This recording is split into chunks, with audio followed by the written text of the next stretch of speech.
Oi, pessoal, tudo bem com vocês? Hoje a gente está aqui para mais uma série de entrevistas com pessoas ilustres e o convidado nada mais é do que o Ravi Gama. Ele é sócio fundador da TwoFind, uma empresa de gestão e inovação, e ele é empreendedor nato. Então ele vai contar um pouquinho para a gente da história dele. Então primeiro, Ravi, muito obrigada por você ter aceitado o convite. Imagina, obrigado a você, Adriana, pelo convite, por me trazer aqui. É uma honra recebê-lo aqui. Não, foi fantástico, exato. Eu quero ver como que eu posso contribuir um pouquinho com vocês e como é que eu posso trazer um pouquinho de experiência. Não, com certeza. A gente vai começar então falando um pouquinho sobre a sua trajetória para o pessoal entender quem é você, Claro. o que você está fazendo hoje. Bom, vamos lá. O Ravi tem 29 anos, então eu sou... Forbes Under 30. Pois é, Forbes Under 30, mas apesar de muito novo, eu comecei muito cedo também, então eu comecei com 14 anos a empreender. Dentro dos 14 anos, eu tenho 15 anos de experiência no mercado de empreendedorismo, né? Apesar de ter 29, 15 são de empreendedorismo. E aí, quando eu comecei com 14 anos, eu comecei com uma empresa na área de saúde, e aí foi muito doido, 14 anos, você administrar ambulâncias, fazer uma administração de ambulâncias. Caramba, e assim, frequentando a escola, Frequentando fazendo todas as tudo. outras coisas que um adolescente normal faz. Normal faz, porque até os 14 eu fiz a 8ª série. Aí chegou com 15 anos, eu acho que foi meu pai, alguém tinha visto, um dos advogados que estavam envolvidos numa startup comigo, e aí, daí a importância do advogado, ele viu uma brecha ali no Enem, que se você tivesse mais de 800 pontos no Enem em redação e mais de 900 na prova geral, você pulava o ensino médio, 3 anos. Mentira. Sério, 3 anos. E você fez isso? Eu pulei 3 anos. Gente! Se você perguntar de química, física, biologia pra mim... Tô chocada. Não é comigo, eu pulei os 3 anos. Como assim? Tanto que o meu certificado do ensino médio, ele é emitido pelo MEC, né? Ele não é emitido por escola nenhuma. E dentro do certificado... Como que você... Calma. Não. Vamos organizar isso. Vamos organizar, né? Como é que você fez? Como você organizou para conseguir tirar essa nota altíssima aí e não precisar frequentar o ensino médio? Vamos lá, minha redação já era muito boa. Eu sempre fui um cara, né, que... Intelectual. Não, mas eu sempre gostei muito de relacionamento, fazer... O empreendedorismo sempre foi muito comigo. Então eu, com 14 anos, já estava frequentando... Eu estava na UF com 14 anos, na Universidade Federal Fluminense, fazendo atendimento pré-hospitalar, que era o primeiro curso de SAMU 192. Então, assim, meu negócio foi SAMU 192. Então, assim, para contextualizar essa parte do primeiro negócio, mas assim, quando eu vi uma oportunidade, eu vou estudar 6 meses, e aí eu vou, ou 3 meses, né? Eu acho que eu estudei, no final foram 3 meses, mas vou pular 3 anos. E eram 3 anos que me atrapalhavam muito. Você imagina, eu empreendendo 14 anos de idade e tendo que frequentar a escola, que você falou, um menino normal, vida normal, até os 14 anos. Chegou nos 14 anos, eu já não consegui ir para a escola. E aí, um advogado que fazia alguns contratos da startup, no caso, meus pais eram sócios no contrato social, ele falou, olha, o Ravi, eu acho que, assim, não dá mais para ir para a escola, né? Ele tá... Cara, eu quero isso para minha filha. Juro, o negócio está crescendo e, assim, tem uma brecha, e eu não sabia, pouca gente nunca ainda... soube disso. Existe uma brecha. Existe isso? Ainda existe. Existe uma brecha... Vamos preparar a Sofia. Vamos preparar. Porque, olha só, existe uma brecha quando você está na 8ª série, indo pro, né, agora é nono, né, nono ano. Mas antigamente, né, na minha época... Na minha também. Que era a 8ª série. Como se você fosse muito velho, né? Não é tão velho, mas ainda era, né?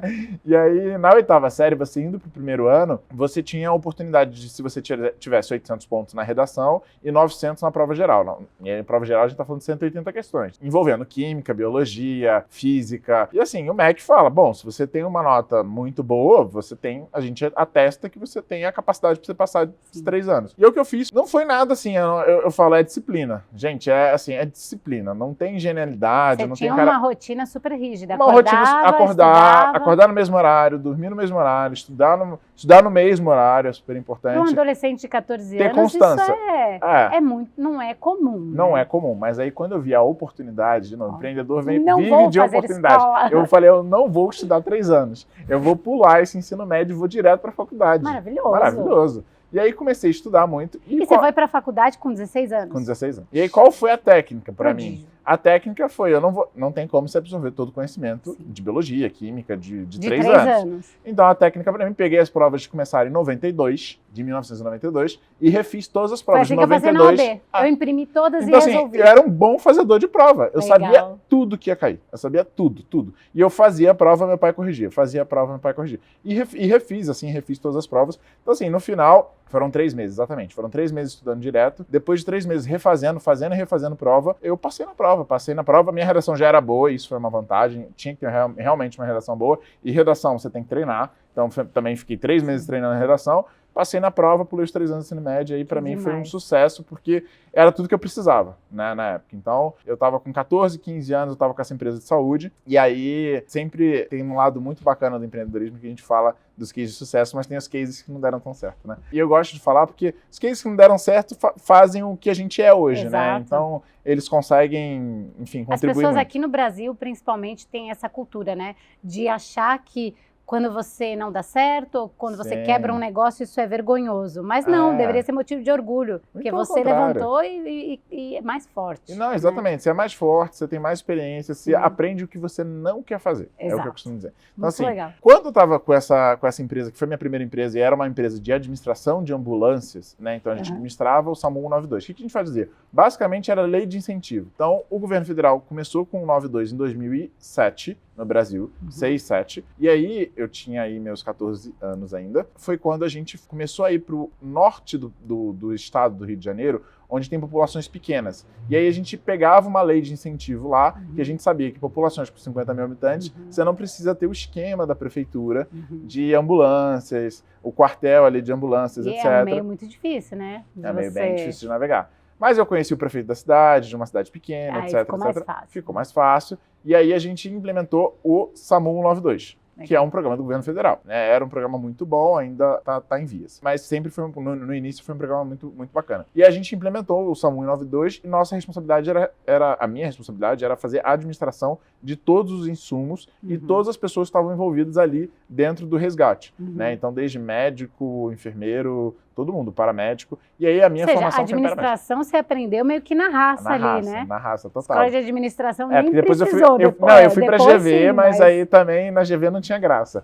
Porque era uma coisa tão, né? Não que a GV não seja boa, adoro a GV. Sim, mas sou da fã, prática. mas perto da prática é outra história, né? Então, assim, a administração fazendo ali todo dia, até que eu me deparei com uma situação, e aí eu acho que foi o grande erro. Eu tinha um cliente que era o governo do estado e a prefeitura, que era o governo, era um cliente B2G, que a gente chama, né? Business to Government. E eu aprendi que não se faz dinheiro, não se faz negócio com o governo se você não quiser entrar no esquema do governo. Infelizmente. Então, no Brasil é assim. E pelo menos na minha época estava assim, eu tô falando de coisa há 10 anos atrás, eu não vou falar por hoje porque eu nunca mais fiz coisa com o governo, e aí vem dos nunca mais, né? Coisas que você não faz nunca mais. Exato. Nunca mais fiz negócio. Você aprende, nunca mais fiz negócio com o governo. O que aconteceu basicamente? Mudou os mandatos todos, me chamaram para conversar, uma conversa super esquisita. E eu falei, liguei pro meu pai, não tinha entendido muito bem a conversa. O pai falou, sai fora dessa se você não quiser ser preso. E aí eu saí fora dessa. E, enfim, minha empresa faliu porque eu só tinha um cliente, que era o governo. Então, falimos. Você aprendeu, né? Falimos. Nunca coloque seus ovos todos na mesma cesta. Pois falimos. E aí eu falei, bom, o que eu sou bom? Comecei a pensar um monte de coisa. Eu falei, bom, eu conheço muito de administração, gosto de gestão, gosto de processo. E eu falei assim, e a gente estava numa onda muito legal, que era uma onda de ISO 9001. Não sei se você vai lembrar, em 2008 e 2009, era uma onda muito interessante de ISO 9000, todo mundo querendo tirar a certificação de gestão da qualidade, todo mundo querendo selinho ISO 9000, Bareu Veritas. Sim. E aí eu entrei nessa, eu falei assim, eu vou fazer esse troço. Processo, esse é um negócio que eu gosto, eu sei fazer, eu sei implementar, eu sei mandar, eu gosto de mandar no pessoal, eu sei coordenar as turmas. Então assim, aí eu comecei a fazer isso. E aí essa empresa, foi a Time Solution, é uma empresa que existe até hoje, inclusive, e foi uma empresa que eu vendi. Então essa empresa já deu certo. Então é uma empresa que a gente começou fazendo sistema de gestão, e aí sempre ligado ao hospital. Sistema de gestão hospitalar. E era muito interessante que era o seguinte, a gente focou em oncologia clínica. Olha. E aí eu já tinha bem 17 anos. né? Eu já tinha 17 anos, 16, 17 anos. E aí a gente começou a fazer com oncologia clínica, bem específico. Por quê? A gente entendeu que na farmácia da oncologia, você tem ampolinhas lá que custam 64 mil reais, de 5 ml. Surreal. É surreal o preço. E aí, o que acontecia? Pela Anvisa, você tem que descartar com 48 horas depois de aberta a ampola, uma vez aberta, mesmo refrigerado. E aí a gente entendeu que existia uma desorganização entre a recepção e a farmácia. Mas por que existia isso? Porque o plano de saúde, por sua vez, paga a ampola inteira. Então, independente se eu sou o paciente que vai usar 1 ml e meia, o plano vai pagar as 5 ml da ampola. E o que a gente fez? A gente coordenou de forma com que todas as pessoas que fossem usar aquele determinado medicamento daquela ampola fizessem no mesmo dia. Então, consegui utilizar uma ampola para 4 pacientes consecutivamente. O hospital pagava 4, o plano de saúde, na verdade, pagava 4 ampolas para uma ampola utilizada. Então, a gente tinha savings de 7 a 15 milhões de reais por hospital. Então a gente começou a ficar muito conhecido no Rio de Janeiro com isso. E assim a gente foi crescendo, a gente ganhava no savings. 17 anos 17 você tinha. Tinha 16 para 17. Nossa. E aí ia fazer 17, a gente começou a ganhar muito no... E me diz uma coisa, Não só sei, desculpa de te imagina. interromper. A tua família já veio assim do empreendedorismo ou você nasceu já assim? Meus pais são professores de yoga. Olha só, gente. Não tem nada a ver. Eu gosto Tá de no falar sangue isso mesmo. porque, assim, Porque, né, a gente resume. não é comum, né? Não, meus pais, são vegetarianos, professores de Jura? yoga. Assim, Super, né? super, Hare Krishna. super. Então, assim, Que legal. não teve influência da família. Olha só, mas você teve o apoio deles. Teve, total. Isso é importante, Isso com né? certeza. Assim, meu pai, quando viu que eu tinha esse viés, então ele deu uma empurrada. Assim, Ele te ajudou, ele te ajudou, incentivou. Quando eu tinha 14 anos, falei que queria montar uma empresa. Não foi um negócio, deixa de ser doido. Você não, tá louco? muito pelo Tem que contrário. arranjar um cargo público? Ou então emprego, né? CLT, muito pelo contrário. Ele falou, não, maravilhoso, vamos Legal. lá. Eu viro sócio no papel. Então, isso tudo foi muito importante. Sim. Com 16 anos eu fui emancipado. Então isso pra mim também foi muito importante naquela época. 10 anos atrás, você ser emancipado era um negócio muito positivo. Hoje, 16 anos, tá todo mundo fazendo um monte de coisa, né? Mas antigamente, há 10 anos atrás, né? 15 anos atrás, cara, você não dava pra você fazer muita coisa, menor de idade. Então, não tinha TikTok, não tinha Instagram.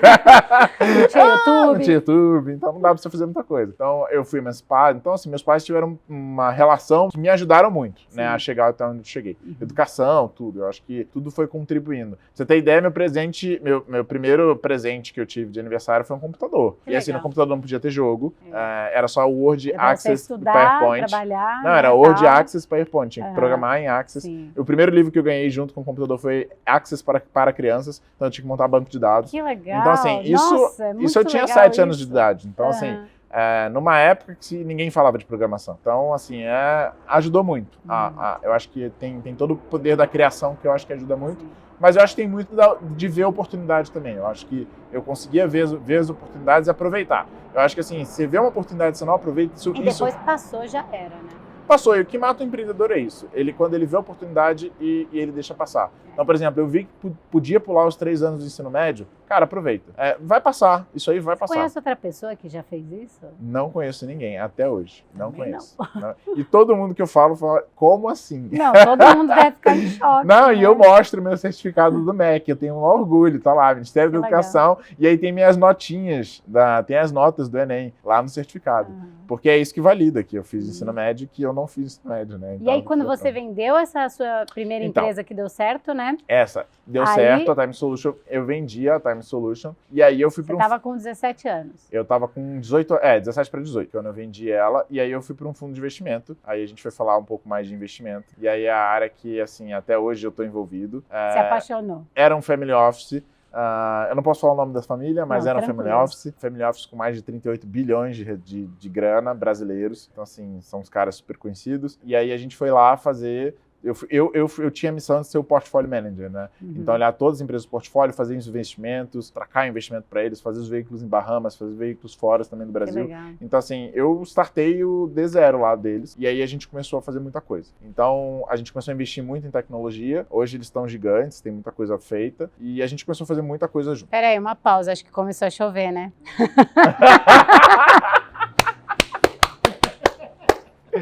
Gente, a gente teve que mudar de ambiente, porque infelizmente começou a chover, mas a gente vai retomar aqui de onde a gente estava, tá A bom? gente tá um ambiente super legal também. Um ambiente da sala de música da Little Giants, que é maravilhoso. Então, perfeito. Tá tudo bem. Tá em sintonia com a gente. Vamos lá. Então, assim, meu objetivo, quando eu cheguei lá, tinha eu e mais 2 pessoas. E era uma vertical do Family Office, né? Sempre Family Office tinha vários vertical. E era vertical de Venture Capital, né? Então, eu fui para Venture Capital. Você não tinha experiência nenhuma? Nada. Com gerenciamento? Com gerenciamento, gestão, que eu te contei. A última empresa que eu vendi foi a Time Solution. E aí, vendi para os meus sócios e fui para essa empresa. Era em São Paulo. Eu falei, bom... baita experiência nova, né? Vamos ver, é novo. Saiu da sua zona de conforto. Saiu da zona de conforto. De experiências novas. E assim, a proposta era para ser o entrepreneur in-house, porque o que acontece também? Eu acho que é um mercado super bacana da gente falar, porque as pessoas às vezes falam, eu vou ser empreendedor, mas existe uma fase que é importante você ser um entrepreneur in-house. Então, você entender que você pode ser aquele empreendedor que está dentro de uma companhia, mas você tem todos os elementos que te compõem a ser um empreendedor. Então, você está dentro de uma corporação, você está dentro de uma companhia, mas você é um empreendedor dentro daquela companhia. Você faz as coisas, você tem autonomia. Então, assim, quando isso acontece, eu conheço algumas empresas que promovem isso é muito bom. Então, eu fui para uma empresa justamente nesse tema, porque assim, eu também não queria... Te permitia praticar o intraempreendedorismo. Exatamente. Exatamente, o intraempreendedorismo. Porque tem empresas que não dá. cortam, né? E não, assim, vamos fazer, vamos. Não, e assim, quando eu fui trabalhar com essa família, esse family office, a condição era essa, né? Eu não ia largar um negócio que estava profitable, dando muita grana. Sim. A gente ganhava no saving, que é no sucesso, né? Então, o hospital economizava, imagina, 20, 15 milhões. A gente ganhava no sucesso, um percentual disso. Eu não ia largar isso para ser funcionário, né? E nunca tive perfil de funcionário. Então, eu falei, bom, já que é para esse perfil aí da gente ser um intraempreendedor, eu fui para esse family office, comecei a trabalhar com eles na vertical de venture capital, como eu estava falando, ajudando a fazer investimentos em startups de tecnologia, basicamente. Então, startups de tecnologia, isso a gente está falando, tinha 18, 19, está falando 11 anos atrás. E você já entendia um pouco do universo de startups? Como é que foi teu primeiro Entendia contato? Zero. Sério? Porque assim, eu nem sabia que... Era curioso, né? Porque e era muito novo há também, 11 anos né? atrás... 2011, né? 2011. A gente tá falando de 2011. Então, assim, em 2011, foi exatamente a data que eu comecei, pouco se falava de startup. Então, nem eu entendia que eu tinha uma startup, entendeu? Para mim, eu tinha uma empresa... Normal. Que eu abri e não tinha um contrato social, tinha a burocracia lá dela, mas não se chama esses termos agora que a gente tem, startup, fundraising, unicórnio, esse monte Camelo, zebra. Esse monte de... Essa sopa de letrinha completa não era coisa comum há 10 anos atrás. E assim, 10 anos a gente está falando pouco tempo, a gente não está falando de... Né? Então assim, você pegar a internet, ela acelerou muitas coisas, né? Sim. Então assim, quando a gente começou... Nem eu sabia direito, startup, e esse fundo de venture capital, essa vertical do family office, ela também estava se encontrando. E você foi para o Vale do Silício estudar e tal? Foi. Tem algumas histórias. Fui para Nova York, fiquei um tempo em Nova York, estruturando algumas partes de fundos. Depois fui para o Vale do Silício, conheci, foi bem no boom, né? Foi em 2012 que fui para lá. Foi bem no boom para entender como é que estavam acontecendo as coisas no Vale do Silício. Os fundos de venture capital estavam muito fortes lá fora, então Axel Partners, a Red Points, que agora está no Brasil, mas não estava no Brasil. Então, assim, eu peguei muita coisa que não estava no Brasil, a Blackstone, que também não estava no Brasil. A gente conseguiu pegar muita coisa que não estava no Brasil, que ainda estava lá fora, para fazer benchmarking para a vertical de venture capital que a gente estava aqui. E aí eu trouxe esses benchmarks. Foram meio pioneiros, então, né? Bem pioneiros. Bem, assim, eu acho que de fundo de venture capital foi o primeiro do Brasil, de venture capital, que investia grana. E conta um pouquinho desse universo, porque eu sei que vocês que estão assistindo aí não tem muita familiaridade quando a gente fala em venture capital, até porque é uma coisa relativamente nova, né? Então as pessoas ficam meio, nossa, mas o que é, do que comem, né? Do que se alimentam, como funciona. Então, assim... Não, e é muito legal isso, porque agora surgiu essa rede social nova, Clubhouse, né? Nossa, então, gente. Tá todo mundo falando disso. Parece o Caverna do Dragão, né? Não A gente não sai. A gente não sai, você entra e não sai mais. Exato. E quando não tem um amigo que te puxa, né? Exatamente. Então, esses dias eu entrei para dar aquela visão geral, né? E fui puxado abduzido por uma sala, né? Então, inclusive com o nosso convidado que já esteve aqui, que é o Fê Veiga. Que é o Fê Veiga, exatamente, Felipe. E aí fui abduzido, né, para uma sala para falar de venture capital. Então, e de fato, assim, hoje a gente tem algumas modalidades de investimento que antes a gente não tinha. O venture capital, ele, de fato, ele ainda é muito novo para muita gente. E eu tive um feedback só um parênteses, eu tive um feedback muito interessante. Eu tive uma reunião com o prefeito do Silicon Valley, do Vale do Silício mesmo, prefeito de São Francisco, o Ed Lee. E o Ed Lee me falou uma coisa, ele falou, olha, Ravi, eu acho que vocês estão tentando... O Brasil está tentando, ele falou no Brasil como todo, né? O Brasil está tentando ser o Vale do Silício em 5 anos. Não funciona, cara. Então, assim, vocês têm que ter maturidade, vocês vão precisar ter tempo. E, assim, não adianta você botar muita tecnologia, não adianta você botar muito dinheiro, é tempo, não adianta. Você não vai criar o próximo Steve Jobs. Tem que ter a maturação, até porque hoje os empreendedores, eles estão bem mais maduros, né? Até numa sala do Clubhouse a gente estava falando disso. As rodadas novas de investimentos que estão acontecendo estão um pouco mais fáceis de acontecer por causa dessa maturidade do empreendedor, que ele já sabe como funciona, né? Então... E eu não falo nem só os empreendedores, mas os fundos ficaram mais maduros. Os fundos também há 10 anos atrás... Né? É um processo. E os fundos há 10 anos atrás não entendiam muito, então chegava um PPT, um PowerPoint, todo mundo colocava 10 milhões, e o valuation de todo mundo era 10 milhões, era um número mágico, 10 milhões. Não, o valuation é uma coisa assim surreal. Mas 10 milhões era um número mágico. Nossa, todo mundo valia 10 milhões. Então, assim, e aí o fundo, por sua vez, também não tinha muito critério, porque não tinha muita base. Então, o Brasil foi assim, foi caminhando assim. E você foi criando as teses de investimento. Fui criando as teses de investimento. Então, meu trabalho, qual era dentro do Venture Capital, né? Então, Venture Capital, basicamente, né, pra gente explicar para quem de casa aí não entende tanto, não está tão por dentro do assunto. É investimento de risco, então você faz investimento de risco numa startup que, né, você não sabe se pode dar certo, pode dar errado. Então, quem é investidor, a gente fala que investidor que não está preparado não pode entrar nesse mercado, porque ele tem que estar predisposto a perder dinheiro, então ele tem que saber desse risco. E aí, por isso que fala venture capital, né, traduzido literalmente, é o investimento de risco, de alto risco, né, de aventura ali. Então, você tem que estar preparado para isso. E o meu trabalho muito em Venture Capital era fazer as teses de investimento, entender para quais verticais a gente podia investir, quais verticais faziam sentido aquele investimento. Então, se a gente... Foi um processo também de maturação seu também, né? Exatamente. Então, até para eu entender... como que você fez esse... Você foi indo assim, vou fazer um aqui, outro aqui? Eu peguei muito benchmarking em São Francisco, né, em Santa Clara, em Sunnyvale. Eu peguei muito, que são polos lá muito fortes, né? Que chamam Vale do Silício, é formado de Santa Clara, Sunnyvale, esses lugares. E eu peguei muito benchmarking dos fundos que estavam lá, Andreessen Horowitz, I Combinator, o General Assembly. Esses caras têm muita coisa gigante. Naquela época já tinha. Você absorveu tudo aquilo? Absorvei tudo aquilo, voltei para o Brasil e comecei a entender o que era tese de investimento, por que fazia sentido, o que fazia sentido. E quando a gente fala de tese de investimento, eu acho que é um outro tema que também muita gente fala, tese, que é tal da tese, né? E aí eu gosto muito de ir para o lado prático. O que é tal da tese? A tese nada mais é do que a definição do que você vai investir. Então você fala assim, bom, eu sou um fundo, eu tenho X reais, né? Eu tenho X milhões para investir e eu quero captar com outras pessoas, porque nenhum fundo investe sozinho, né? Então outros fundos captam com outras pessoas. Então eu tenho uma tese que eu vou investir, por exemplo, em negócios de tecnologia de alta escalabilidade e meios de pagamento. Ponto. É minha tese. E aí eu vou procurar outras pessoas que têm o mesmo interesse. Então é um clubhouse. É um clubhouse, exatamente, né? Praticamente. Quando você monta a tese, é isso. Você abriu sua salinha lá no clubhouse e fala, gente, tô aqui, tenho 10 milhões, por exemplo, para investir em meios de pagamento e tecnologia, minha tese é essa, eu só invisto nisso e eu quero fazer isso. E eu posso ter eu posso ser também um fundo com várias teses, né? Então eu tenho várias verticais, eu sou um fundo multissetorial. Então eu tenho uma tese de meio de pagamento, para quem quer investir em meio de pagamento. Aí eu crio um outro fundo com outra tese, por exemplo, para tecnologia disruptiva, redes sociais. Então, enfim, aí o mundo né? O céu é o limite, né? Você pode criar a tese que você quiser. Exatamente. Então, tese se cria. Então, eu comecei a pegar esses benchmarks e comecei a criar essas teses. Para mim foi um processo, assim, super grandioso. Porque enriquecedor, né?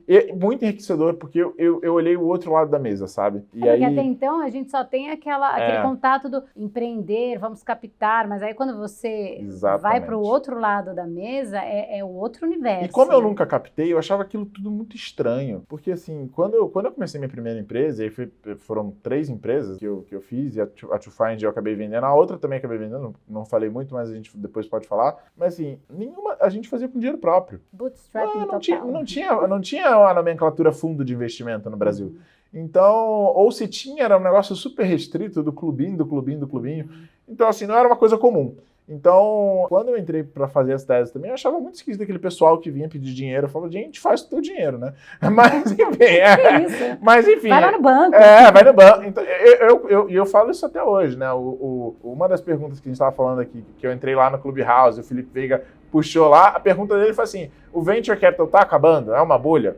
Foi a pergunta que ele me fez. E a resposta que eu dei para ele é assim, olha, amadureceu. Ele tá parando de investir como ele investia antes. Então, antes investia, que a gente tava falando, um monte de cheque saindo, ele investindo adoidado, as empresas captando adoidado, sem saber o que fazer com esse dinheiro. Então, fazia muita besteira. Então, perdeu-se muito dinheiro no Brasil fazendo Venture Capital. E hoje o Venture Capital tá um pouco mais conservador. O que foge da tese de risco.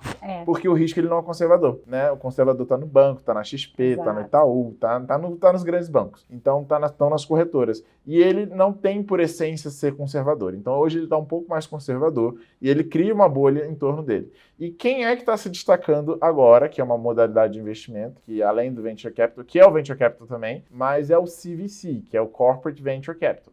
Então, as empresas, grandes empresas, e a gente está falando de grandes nomes, eu não vou citar nomes aqui de empresas, mas grandes empresas de grandes marcas, elas começaram a investir. Ali uma oportunidade, né? Exatamente. Porque deve ter tido algum motivo para elas quererem entrar nesse ramo. Tem motivo. O que aconteceu? O Brasil, ele tem algumas leis de incentivo, lei de P&D e leis de incentivo para que essas empresas façam investimento em startups, em negócios inovadores. Então, o dinheiro, por exemplo, eu vou pegar um exemplo, tá? O dinheiro, sei lá, uma Microsoft, ela tem muita lei de incentivo porque ela é uma empresa de tecnologia. Então, toda empresa de tecnologia parte do preceito que ela tem incentivo. E aí ela tem incentivos fiscais. Então, todo o dinheiro que ela tiver que pagar de imposto sobre o produto dela, né, que é o produto de tecnologia, ela pode glosar o imposto, ou seja, deixar de pagar esse imposto e investir num negócio. Então, você imagina, ela pode pegar... Imagina quanto que a Microsoft não paga de imposto, né, gente? Eu não sei o número, mas não deve ser... Não deve ser uma coisinha ali, né? Então, assim, a Microsoft, ela pode pegar parte do dinheiro, não é todo, mas parte desse dinheiro... Exatamente, ela pode investir numa iniciativa de inovação. Então, isso é muito legal. Então, as empresas começaram a ver que esse dinheiro está disponível, que elas podem se posicionar, né? E se posicionar num ecossistema muito enriquecedor, que é um ecossistema de startup, que elas não têm muito, né, traquejo, né? A grande corporação, ela não sabe navegar nesse meio que a gente navega. É um Titanic e um botezinho ali. Eles não sabem navegar nessa história. Completamente universos diferentes, paralelos. Né? E até quando eles querem criar, é muito curioso, né? Eu tenho estudado bastante Corporate Venture Capital, porque é uma modalidade que está vindo com muita força. Até quando eles querem criar, eles não sabem por onde começar e fazem errado. E eles sabe? são tudo engessados, exatamente. Né? Aí tem que pedir aprovação. Então, assim, Já passou a oportunidade. Exatamente. Então, eles começaram a entender, inclusive agora, né, nesse movimento, que eles têm que criar áreas separadas, completamente distintas. Então, a Microsoft está fazendo isso. Tipo a KPMG que criou, né? Com o distrito lá. Exatamente. Então, tem que criar uma área completamente separada não só para fazer isso. Legal. Sem a burocracia geral. Então, assim, falando de Venture Capital, existe fundo, existe muita coisa ainda acontecendo, mas eu acho que o Brasil, ele ganhou um processo de amadurecimento. Há 10 anos atrás, quando eu entrei, eu acho que pouca gente conhecia, a gente foi pioneiro nessa história. O que a gente fazia era bem feito pro que a gente tinha ali. Talvez hoje, se você me perguntasse, eu não sei se eu faria do mesmo jeito, em Venture Capital.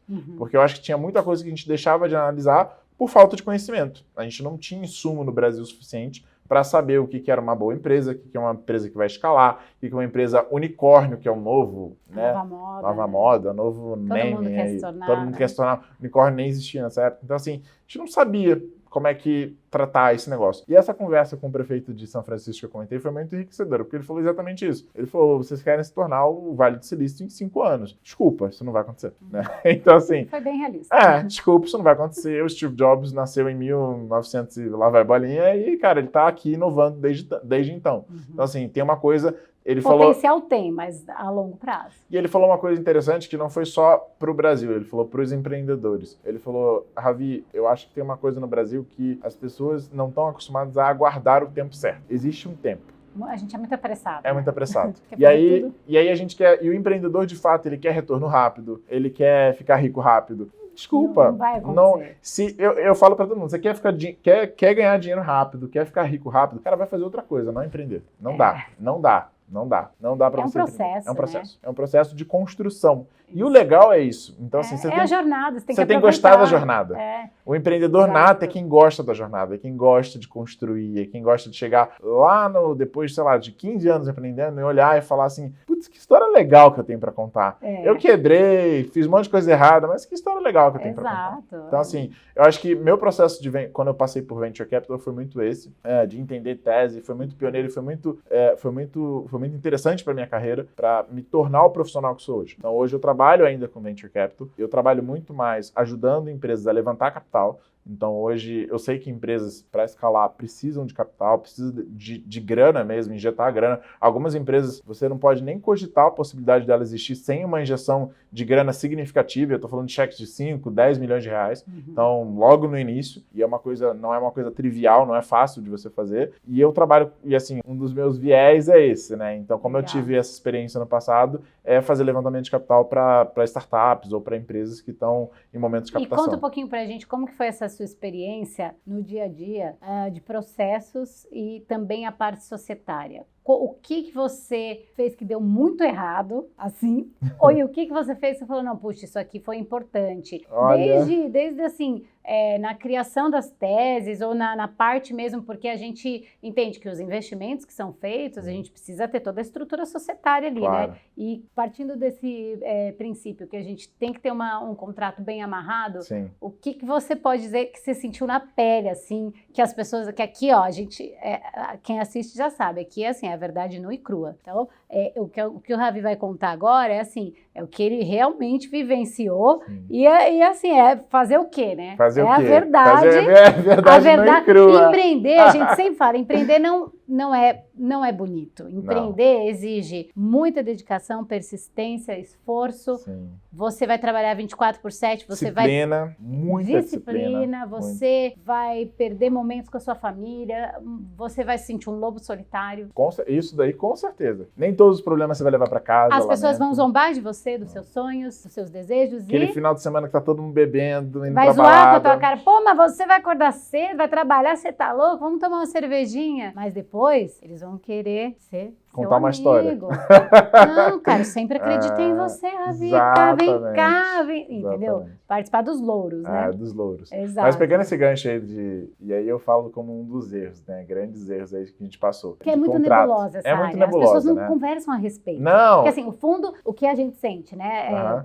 Advogando para startup há muitos anos, o empreendedor tem pavor de fundo. Tem. Porque o fundo... Ele quer a alma do empreendedor. Então, assim, é muito legal até a nova aceleradora que vocês criaram, Sim. que é friendly total, né? Total, então, assim, isso é muito importante. Eu acho que vocês pegaram ali no calcanhar de Aquiles, vocês vão fazer muito sucesso. Não, a gente vai fazer muito sucesso, eu tenho certeza. Até porque, assim, eu dentro do Inova Hub, que é a aceleradora que a gente está criando e que já vai lançar o programa aí de aceleração em março, junto com um fundo de investimento, que é um fundo de investimento voltado para Corporate Venture Capital. Então, ele já usa dinheiro de grandes corporações. Então, assim, já vem com alinhamento do que está acontecendo de novo no mercado. Então, a gente já vem trazendo muita coisa nova. Vem trazendo um espaço híbrido, vem trazendo uma tese de aceleração alinhada com uma tese americana de aceleração de grandes negócios. Então, assim, o alinhamento, ele está muito bom, né? Então, assim, hoje a gente consegue fazer isso, mas a gente vê também que, ao mesmo tempo, quando as startups vêm falar com a gente, elas vêm muito despreparadas ainda, sabe? É aí que tá, falta conhecimento, né? Falta preparo para eles. E eu acho que não é nem só conhecimento, Adriana, eu acho que, assim, é a proatividade mesmo, sabe? O empreendedor, perguntas básicas, precisa. Né? Por exemplo, você pergunta quanto que é o churn da empresa, ele fala, oi? Churn? Exatamente. Tá. E eu vou te falar uma coisa que aconteceu comigo, assim, no passado, né? Quando a gente começou a montar os contratos de investimento e tal, não precisa de advogado, vamos montar, imagina. A gente monta, no Google. Falaram assim, me falaram, começaram tô te falando de coisas de 10 anos atrás, começaram a falar assim, MOU. Começaram a MOU. Aí eu falava, raio de negócio é esse, né? Não sou advogado. E aí, term sheet, ROF, right of first. Aí você tem o ROF, você tem o direito de primeira oferta, tem São muitas regrinhas. Tag along, drag along. Aí você fala compete, lock up. Lock up, cliff. E aí eu achava o máximo. Bota no Google e a gente resolve. Muito bem. A gente fazia muito negócio. E qual era o grande problema disso? E a gente errou muito fazendo isso. E eu tô falando como fundo, tá? Vestindo chapéu de fundo. A gente errou muito quando a gente tinha fundo de investimento. A gente queria muito fechar o negócio, é isso. Sugar a alma do empreendedor. 70% da tua empresa por 100 mil reais. Exatamente. Tipo isso. E aí, sabe quem se ferrava? Era o empreendedor e o fundo. Os dois. Porque aí, quando eu queria cobrar isso, juridicamente não estava mais viável. Exato. E eu não sabia, porque eu não tinha consultado nem tanto um advogado. Só eu tinha dado o Google Search lá e achava que tá tudo ok. E o empreendedor, muito menos. Se eu sou fundo... Sabe o que? Uma pergunta, assim. Uma pessoa tão esclarecida como você. É isso que eu não entendo. Várias pessoas, não é só você, tá? Não se sinta ofendido. Sim. Não vê a importância do advogado nessa hora. Fala, não precisa. E você, assim, já veio de uma linha de empreendedorismo super esclarecido e você não viu essa necessidade. Não. Eu acho que é cultural esse problema, né? Porque cultural. o advogado, ele tem essa fama, infelizmente. Aí, todo mundo sabe que me assiste. A minha missão, como advogada, é mostrar o outro lado. E eu que acho o advogado, ele é um parceiro de negócios. Exatamente, é um parceiro de negócios. Porque se você ganha, eu ganho. Exatamente. Eu acho que você faz isso muito bem, porque assim, eu acho que o afastamento cultural do brasileiro, como um todo, do advogado, é o medo, esse distanciamento... Tá lá no pedestal. Exatamente. E o advogado tá sempre no pedestal e existe um distanciamento natural. Quase um abismo. Quase um abismo, porque você já coloca o doutor na frente, então a doutora Adriana... Dri, por favor. Exatamente. Então assim, você já quebra o gelo. modelo, Exato. né? Então, mas muito advogado não sabe fazer isso. Não sabe. Então, assim, você já coloca o doutor na frente, isso é uma barreira, porque é a mesma coisa com o médico, né? Se você pegar um paradoxo, advogado, doutor. paramédico, eles estão Iguais. porque Mesmo assim, patamar você tem um ali. doutor na frente, ele que vai resolver a tua vida, É. um vai te ajudar a sobreviver e o outro outro também vai te ajudar a sobreviver. Só que com financeiramente. papel. Um vai te ajudar com papel e outro vai te ajudar. Muito bom. Então, assim, o paradoxo, né? A Exato. metáfora é muito clara desses dois papéis, né? Então, você cria um distanciamento. Então, eu acho que a advocacia, e agora isso está, graças a Deus, profissionais como você estão vindo para desmistificar esse processo. Mas, assim, você pegar 10 anos atrás, você tinha escritórios, grandes escritórios, não vou citar o nome dos escritórios, mas a gente trabalhou com grandes e grandes escritórios mesmo, que tem uma distância, assim, cara, você aqui, eu aqui, a distância é essa, e aí você se sente quase que... E aí eu falando assim, dando depoimento meu mesmo, assim, cara, eu era um empreendedor esclarecido, sempre fui, sempre estudei, corri atrás, mas assim, quando eu chegava perto do advogado, eu me sentia meio burro, assim. Acuado, né? de assim, perguntar. Eu falei coisa, assim, não vou perguntar porque é uma pergunta meio idiota, sabe? Então, assim, e eu acho que é isso que o empreendedor, e aí, claro, fazia parte da minha imaturidade, eu tô falando disso, eu tinha 19 anos de idade, fazia parte também da minha imaturidade, porque hoje se eu contrato advogado, eu vou fazer a pergunta que eu quiser para ele. Exato. Até porque eu contratei ele. Exato. Né, para fazer a Você tá pergunta. pagando a hora ali para ele, né? Exatamente. Então, assim, fazia muito parte da minha imaturidade, mas é um processo cultural brasileiro mesmo, Exato. que distancia. Então, eu acho que um dos erros grandes foi muitos deals que a gente fechou, não ter envolvido um advogado no meio. Não consigo imaginar, não né? Os deals sem advogado. Deal que rolava, a gente fazia o closing, que é o fechamento mesmo do negócio, e assim, sem advogado, e depois, lá no futuro, se desse merda... Aí a gente viu o que fazer, paciência, perdeu dinheiro, era um negócio assim. Então, assim, isso eu aprendi, e hoje mesmo, antes da gente começar a entrevista, eu tava num call, e eu tava num call fazendo uma due diligence com um advogado. Então, a gente tava fazendo uma due diligence. Então, assim, tem um fundo específico de uma família que eu trabalho, e essa família tem um advogado deles, óbvio, e eles estavam fazendo uma due diligence antes de entrar no negócio, que é super importante, né? Então, assim, o advogado deles, como defendendo a família, vamos dizer assim, os interesses familiares. E não só jurídica, né? Uma diligência fiscal, contábil, porque tudo societária. Isso impacta lá na frente. Exatamente. Né? Societária, se os sócios estão brigando, se não estão. Então, assim, existem outras due diligence, a gente não está falando só... Até mesmo os sócios, ver os precedentes dos sócios, né? A gente não está falando só de uma due diligence, às vezes as pessoas falam, Serasa, SPC, putz, isso é de menos, cara. Isso aí resolve assim. Rapidinho. Outras coisas que você não resolve. Muito mais embaixo, exatamente. Né? É uma briga societária que você não sabe, é uma alteração contratual que tem ali no meio que você não está sabendo que teve. Então, assim...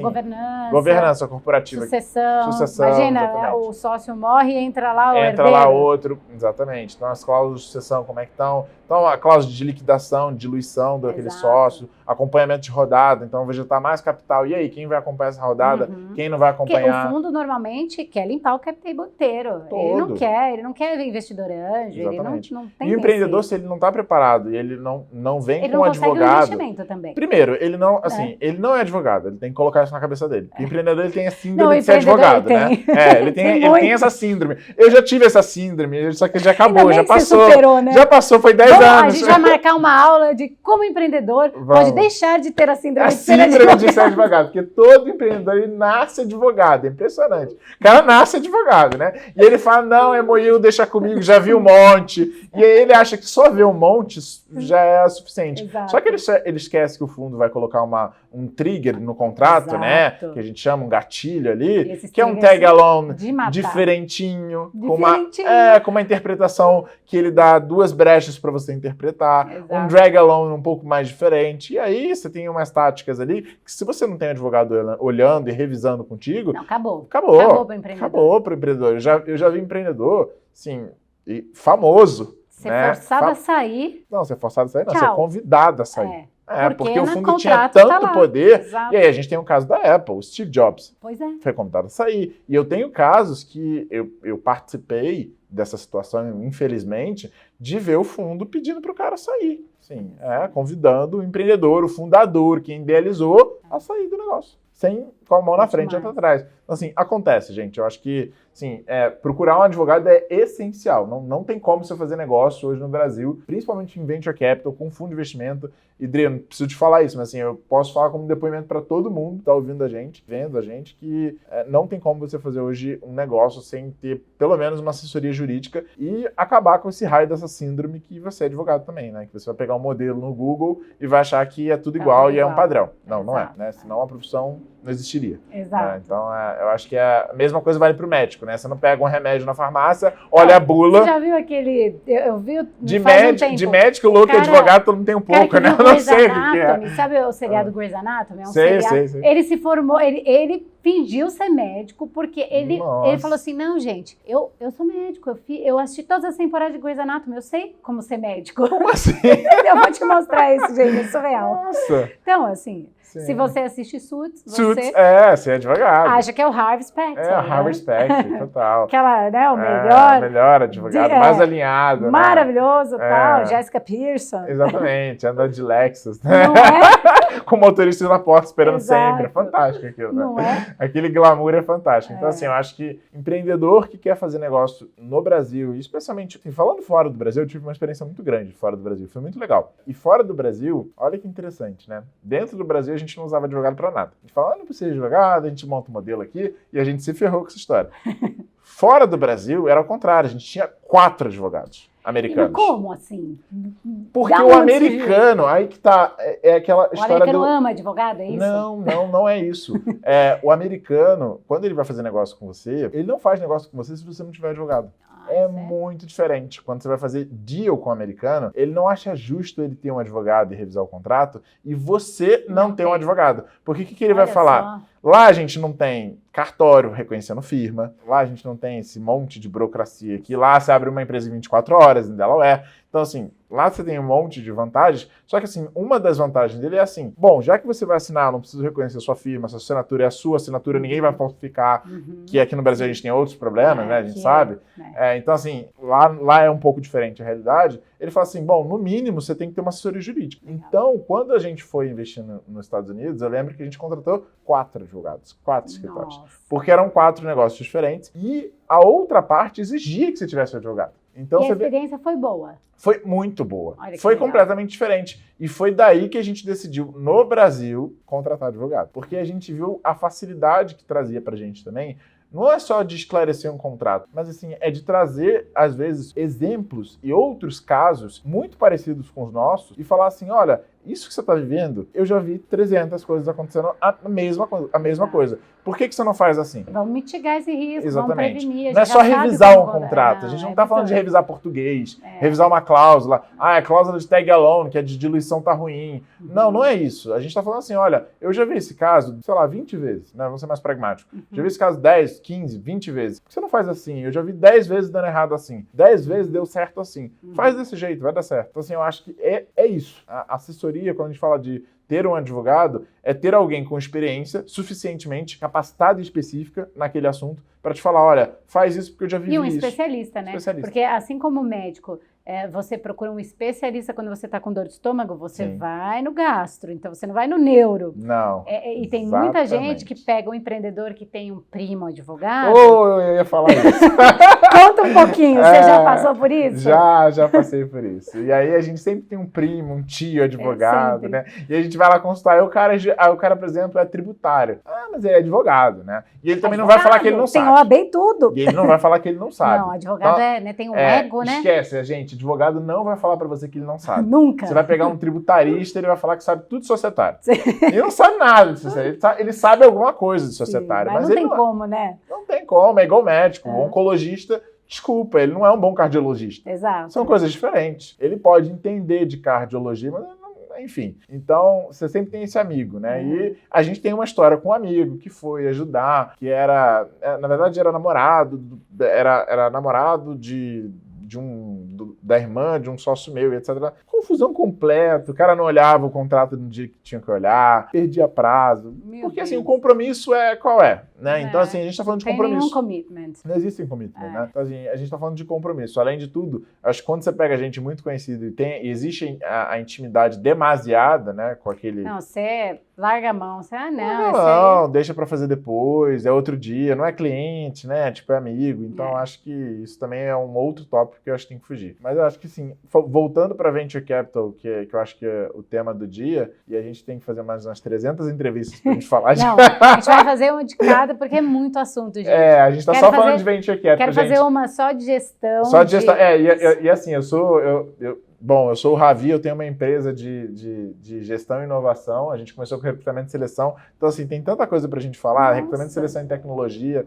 Demais. Eu tenho um sócio, meu sócio vai ver esse vídeo com certeza, que é o Lucas, que também é demais, só recruta pra tecnologia, um cara super inteligente, montou vários squads, a gente montou o squad do iFood, 99. Então, assim, depois a gente tem que contar como é que iFood chamava mosca. Olha só. O nome do iFood era mosca, era terrível. Mosca? Mosca. Não sabia. Que ele pousa, a tecnologia pousa na comida, suja a patinha e leva para outro lugar. Então a iFood fazia... E de onde saiu o iFood? Fizeram um rebranding, né? Não tava dando certo. Não tava dando certo. Então a gente pegou o iFood. Mas a gente vai fazer uma só disso pra gente contar essas histórias legais. No Nubank também a gente tem várias histórias. Que a gente pegou esse pessoal quando a gente tava começando. A TwoFind, né, que é a minha empresa hoje, ela tem 10 anos. Então a gente pegou esse pessoal 10 anos atrás, iFood era 2 pessoas. Exato. Tava dentro da móvel, nem sabiam o que ia fazer com legal. isso. Play Kids também, ninguém sabia que ia fazer direito. Então, assim, depois a gente tem que pegar outra... Vamos fazer uma segunda entrevista, com certeza. Outra história. Mas, assim, falando de Venture Capital, eu acho que o mercado hoje, ele tá muito... Ele amadureceu mais, e foi a resposta que eu estava contando, que eu dei no Clubhouse. Eu acho que ele amadureceu mais, tanto dos empreendedores quanto dos fundos de investimento. Eu acho que agora os empreendedores, eles cada vez mais, e aí, se a gente falar de corporate venture capital, né, que são as empresas investindo, cada vez mais eles precisam se embasar juridicamente, porque aí o jogo começou a ficar pesado. Uma hora que você vai conversar com uma Microsoft, amigo, desculpa, Microsoft... É muito diferente você buscar um Family, Friends and Fools do que um fundo. Muito. E isso as pessoas não têm essa noção. Muito diferente. Da importância que é, né, você tá bem assessorado. Exatamente. Não tem essa noção, e eu acho que as pessoas vão muito, às vezes, pensando no dinheiro pelo dinheiro, e eu tenho um pouco de horror disso, porque eu falo que as pessoas... Eu sempre pergunto... Dinheiro sempre é a consequência do que Exatamente, você eu sempre pergunto, o que você quer com esse investidor? Ah, não, eu tô precisando de 10 milhões. Tá, você precisa de 10 milhões. Tá, mas o que ele vai te agregar? São só os 10 milhões? Assim, não é que é só, é bastante dinheiro, mas assim, é só o dinheiro. Porque se for só o dinheiro, a gente tem que ver até onde a gente vai com esse dinheiro. Tá, você precisa dos 10 milhões agora? Ah, não, agora eu preciso de 500 mil.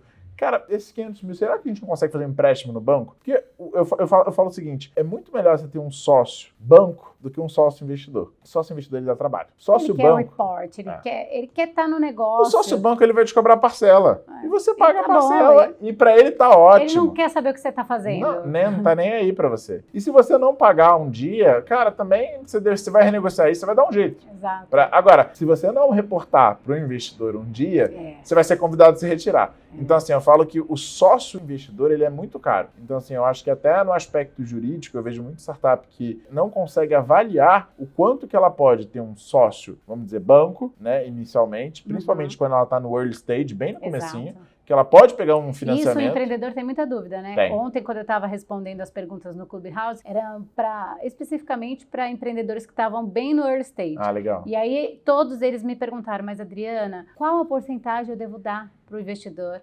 Eles estão pedindo 40%, 30%. Eu falei, gente, é 7% a 10%. Sim. Assim, na minha experiência, do que eu posso te dizer, para você ter um negócio seguro, para depois, se o teu propósito lá na frente é negociar, vender ou buscar uma venture capital, você não pode, 30% acabou. Não. Não tem chance de uma venture capital investir. Não, você falou muito bem. Eu conheço fundos que só pegam 15%. Assim, você falou muito bem, porque assim, colocando muito dinheiro. O que acontece? A mentalidade também, e os empreendedores não estão seguindo isso, a mentalidade dos fundos mudaram. Isso é importante o empreendedor aí que está assistindo entender que mudou. A mentalidade de fundo de investimento mudou. Se você chega lá oferecendo 40%, o cara no mínimo acha muito esquisito, né? Achar O que investidor tá acha desesperado, né? exatamente. Tá precisando muito. Porque o que acontece? Hoje você precisa ter um cap table, né, que é o seu hall de investimento, o seu equity ali disponível para você fazer diversas rodadas de investimento. Se você não tem esse cap table, se você não tem esse hall de equity disponível e ele está concentrado num sócio, ele está concentrado num sócio investidor, você mata todas as outras rodadas. Então você vai virar funcionário. Então assim, no final do dia, você não é nem empreendedor, intraempreendedor que a gente estava falando, né? Você vai virar CLT praticamente. Você vai virar CLT porque vai ter um cara te cobrando o dia inteiro, você não tem mais equity para distribuir, você não tem como diluir esse cara também. Mas você sabe que eu acho que até tanto os advogados, quanto os empreendedores, quanto os fundos, todos eles amadureceram de certa forma, porque quando a gente começou a advogar para startup, a gente não tinha muita noção de o que era um contrato de vesting. A gente meio que tropicalizou um instrumento que veio dos Estados Unidos. Então, o vesting, que é vestir a camisa, como que a gente vai fazer isso no Brasil? Então, é um processo que a gente, na primeira leva dos empreendedores... Até legislação brasileira, exato, né? Não tinha. O marco legal acabou de ser. Então, assim, quantos anos faz isso para o primeiro marco legal vir depois de 10 anos, 11 anos? Não tinha um livro para a gente ler. Eu lembro que o primeiro livro que eu li foi do Venture Deals. Venture Deals, sim. Que é assim, não tem em português, então você tem que se virar. E não tem legislação, não tem jurisprudência, não tem onde se basear. Então a gente pega instrumentos como o SAFE, que é importado, mas a gente tenta tropicalizar e colocar aqui, adequar para a realidade brasileira. E isso é muito importante porque o advogado também teve esse processo de, não, isso aqui dá errado, né? Isso aqui não dá certo. Por quê? Porque foi junto com a primeira leva, né, de empreendedores. Foi junto com essa primeira leva. O mútuo conversível mesmo, mútuo conversível, exatamente. É um instrumento que a gente meio que é uma zona, mútuo conversível. Tipo assim, beleza, eu te empresto, mas você não precisa me pagar. Não precisa me pagar, mas se eu quiser reverter os juros é isso, baixo, mas aí você tem que virar uma SA. Gente, como assim? Você olha aquilo lá e fala, é uma aberração jurídica. Literalmente aberração jurídica. Mas é o que tem para hoje. É o que tem para hoje, exatamente. Então, assim... Não, e assim, eu acho que... Pegando nesse gancho também, eu sempre falo, agora a gente está com a aceleradora, com Inova Hub, etc. Chegam às vezes os contratos para eu... fulano mandou um contrato para você revisar e aprovar. Eu falo, cara, eu não sou advogado. Tô fora. Tô fora, assim. A primeira coisa que eu aprendi a falar, tô fora. Assim, não vou revisar nada. O que eu vou fazer é eu olhar o contrato para ver se dentro das cláusulas que a gente quer de fornecimento, prestação de serviço, se tá ok, é isso. Eu vou dar palpite ali. Agora, a cláusula, amigão, se vira. Algum advogado tem que olhar isso, porque assim... Se a gente começa a se incumbir, e aí é o problema do empreendedor, se incumbir de olhar essas cláusulas, e aí você vem, o mútuo conversível. É uma aberração jurídica. Se você quiser entender isso, então vai lá, tira só a OAB né? E aí seja feliz, né? Mas seja feliz já passou o time também, já virou outro instrumento. Já virou outro instrumento, com certeza. Já acabou. Então, assim, eu acho que essa falta de assessoria, das pessoas não procurarem essa síndrome de querer ser advogado é muito forte. Eu acho que, assim, cada vez mais precisa ter gente como você, precisa ter gente como o Felipe, precisa ter gente como... O mercado está se movimentando para isso, para atender a gente pensa outros, assim, apertar a tecla SAP do juridiquês. Você se aproximar do empreendedor, ter uma linguagem simples. Porque não adianta a gente chegar para o empreendedor e sair falando um monte de coisa difícil e fazer um instrumento complexo que ele não vai entender. Você pegou um ponto muito bom, porque eu peguei um contrato esses dias e aí no contrato tinha latim. Eu falei, cara, olha só. Sério? Juro pra você, era um advogado, e um advogado renomado. Mentira. De um grande escritório. Me mandou um contrato para startup. Hoje a gente usa legal design. Pois é. Com uma coisa bem intuitiva. Me mandou um contrato para startup, para um empreendedor. E aí, a sorte que eu revisei esse contrato, revisei assim, eu fui olhar para ver se estava dentro dos conformes. Você achou do que a gente ia ver como... a Leia Jactais. Não, eu não sei nem o que significa. E aí eu liguei para esse sujeito e falei assim, amigão, olha só, eu vou dar isso para o empreendedor. Não, mas ele tem advogado dele. Não, olha só, eu quero que ele entenda. Eu não quero que o advogado dele entenda. Eu quero o seguinte, eu quero uma linguagem simples, eu não quero erro de português. Eu quero um português claro, simples, objetivo e que ele entenda. Então, assim, isso, e aí falando aqui do meu lado mais side aqui, isso demorou para os advogados. E tem advogado ainda hoje que faz isso, faz um instrumento jurídico super complexo. E eu falei para ele, cara, eu li seu contrato, falei, sabe qual é a sensação que eu tive? Você estava escrevendo para um juiz, assim, estava despachando no judiciário. E o que ele disse? Assim? Não, ele falou, não, mas eu acho que isso tem que caber ao advogado dele.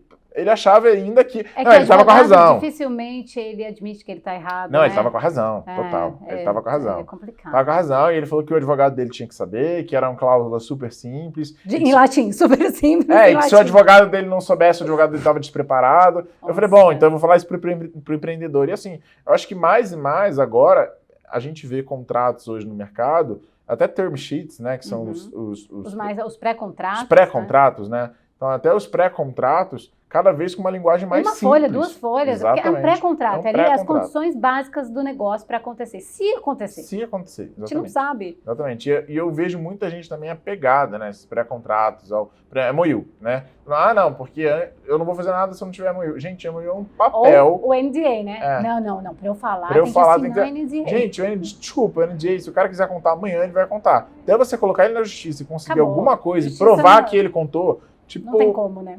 Então, você não precisa falar difícil para ser um bom advogado. Essa é a grande questão. Faça documentos simples, com linguagens simples, um documento completo, conciso, mas que esteja acessível para aquele empreendedor. Você tem que pensar, para quem que é que eu estou direcionando esse documento? Exatamente. Eu acho que isso é muito importante. É para quem é meu público-alvo, quem é minha persona, né? Exato. Quem é a pessoa que vai receber esse documento, ela vai ler e vai entender? Ponto. É isso. Isso aí, Ravi, a gente já se estendeu demais aqui. Já. A gente está conversando.